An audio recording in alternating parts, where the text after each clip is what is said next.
What is up, y'all? I'm Andy Story with Wild Lumens, and today I'm going to show you an easy way to make amazing brisket in the slow cooker. This recipe has two options: a very strict carnivore diet style option and a less than strict carnivore diet style option. So without further ado, let's dive on in.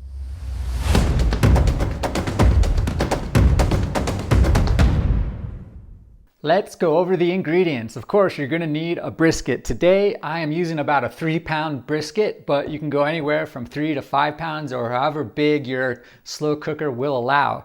This brisket is grass-fed, and I picked it up through a local rancher when I bought a quarter beef. And I talk about buying a quarter beef, saving money, and what size freezer you need in this video here. You need 1.5 to 2 cups of water, and place this in the crock pot or slow cooker before you place the brisket. The next ingredient you need is a little bit of butter for when we brown the brisket. And then of course you're gonna need a dry rub.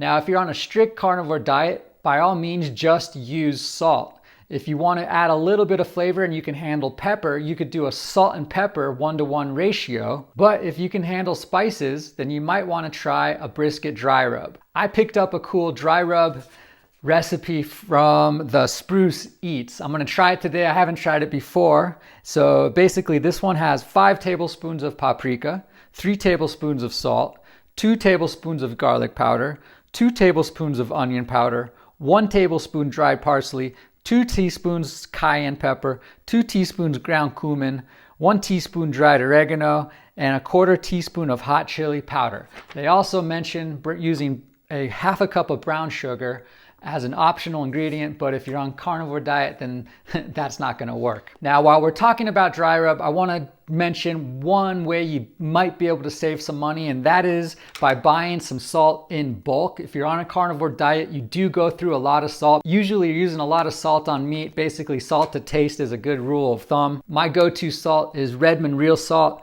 Because you can buy in bulk, and also because they offer our viewers a 15% discount if you use Wild at checkout or the affiliate link below. Now you're gonna want to thoroughly rub in the dry rub and then let it sit for about 30 minutes at room temperature. Or if you have time and you're really gangster, let it sit overnight in the refrigerator with a little plastic wrap over it. Now I've waited 30 minutes and I'm going to go ahead and brown the brisket. I'm just using my skillet and at medium heat, and then when I'm done, I'm gonna plop this in the crock pot.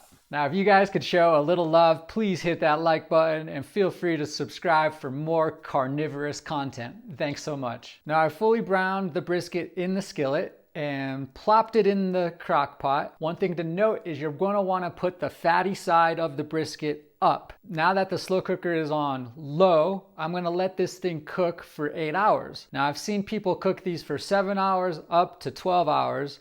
My sweet spot is right around 8 hours, so I'll let this thing cook, and then I'll show you guys what it looks like and how it tastes. So see you in 8 hours.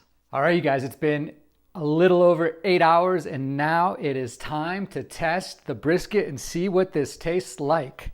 This is the first time I've used this dry rub, so this might be a little bit of an adventure. So here we go. All right, came out delicious. The dry rub's a little bit on the spicy side, but not too spicy. I really appreciate you guys watching this, and I will see you on the next video.